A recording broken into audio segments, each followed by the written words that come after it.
Good day. I'm Ashley Kristine Garcia, the leader of this group, and I'm here with my group mates Andrea Espartero, Kristine Soriano, Gail Garzola, and Julienne Tabios, and we are going to present and talk about poverty.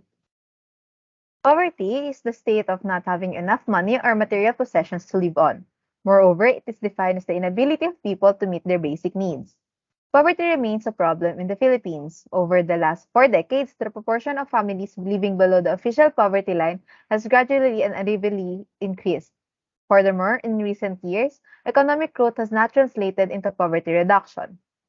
According to the most recent official data from the Philippine Statistics Authority, more Filipinos are poorer today than in 2018.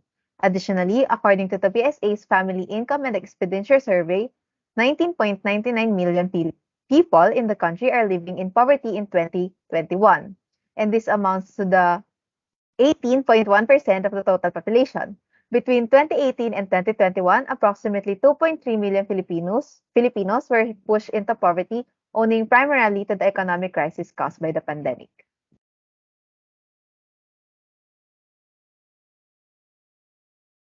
Next slide, please.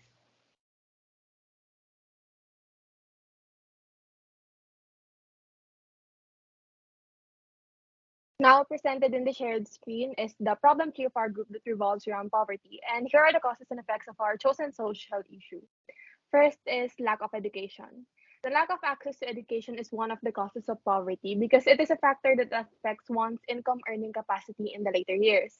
It is a cycle. The lack of education causes poverty and low paying jobs, which makes it difficult for people to support their children. In turn, this creates a huge possibility that when the child grows up, they won't be able to be self sufficient.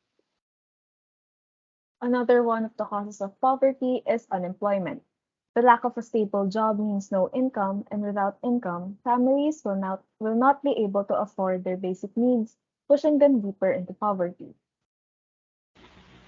And the last one is insufficient health insurance.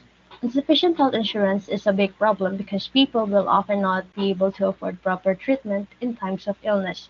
This problem may lead to severe health conditions or even death for many people. If that continues, many people will no longer be able to work due to inappropriately treated health conditions, which may translate into poverty since they will no longer be able to earn an income. For the effects, first is adverse working conditions. People should be able to earn a decent living through employment, but this can only happen if the jobs offer enough pay, job stability, and a safe working environment. However, in some cases, companies exploit poverty-stricken employees since they know these people depend heavily on their jobs. This often leads to situations wherein the well-being and safety of said workers are not prioritized. Second is the poor housing and poor living conditions. Those living in poverty are more likely to live in places that are not in favorable conditions or sometimes dangerous, while some opt to live on the streets since they do not have the means to afford a place of their own. And the last one is inability to afford hospital treatments. Due to poverty, during cases of severe health conditions, poor people are not able to afford proper treatment in hospitals and rather have hope and fight the disease at home. That can lead to severe health issues and even death from diseases that would have not been too dangerous if treated correctly. Hence, due to poverty, the probability of suffering severe health effects increases as they lack money to afford proper treatments. Nowadays, poverty has been a problem in every country, and people do not have enough money to meet basic needs, including food, clothing, and shelter.